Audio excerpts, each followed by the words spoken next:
So you end up 15, 20, 30% off after you underwrite a deal. And you got to wonder, like, how did I miss that much? We're seeing it all the time. It's not that this is anything new. This has been going on for, forever since I can remember. But you also, we look back at our underwriting and wonder, what could we have done differently, if anything? I got a perfect example here. This is a property. Here's our underwriting. I underwrote this property and looked at a $12.8 million purchase price. And that kind of barely squeaks by with our IRR returns to our LPs, our projected returns, because it is in more of a C-class area. It's a great building. It's been completely renovated, so we can be okay with slightly lesser returns. But it didn't sell for 12.8. It actually sold for 17 million. So what I did is I said, okay, what would it look like? How could we make 17 million work? Okay, so I've got the IRR about the same, about 15%.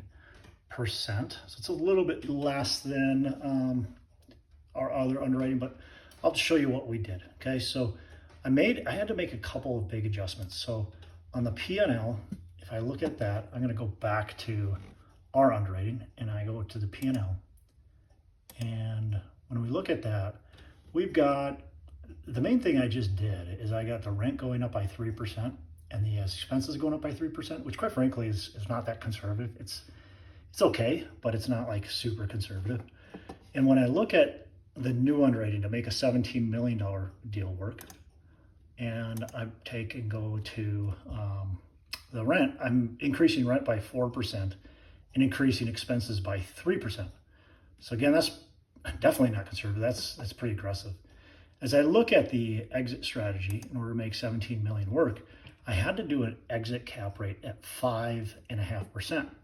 Well, the market currently for this type of property is about 6.5, 6.75. So we actually underwrote an exit at 7 cap. So you can see if you're actually underwriting to kind of what's going on in the market, you're exiting at 7 cap. If you want to make a deal work and get the seller the money he wants, then you got to show an exit cap rate of 5.5%. Now, could that happen? Could the market, go down that much go up that much? Really, could cap rates compress that much? Possibly, but that's a lot. We're going from, let's call it let's be good and say going from a 6.5 compressing down to a 5.5. So we're compressing 100 basis points. We said we would expand about 50 basis points and really 50 to 25 basis points, because I would say the market's closer to 6.75. So those are the big things. So if I go back and I just kind of look at my underwriting and keep everything the same, where we thought we were being responsible, but still actually kind of stretching a bit, and we were to pay 17 million on this deal. If we were to pay 17 million, you can see our IRR for our LPs goes to 2%. So probably not a very attractive deal for most people.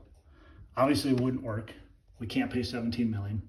So we would have had to kind of push the numbers around, but you can see how quickly that can happen. And, if you say, hey, this is in a better area than what it really is, if you say, hey, we're going to get really good rent growth, you can do some things to manipulate to make kind of a bad deal pencil out and look good. So 17 million, that's our return, using kind of our numbers and just being aggressive.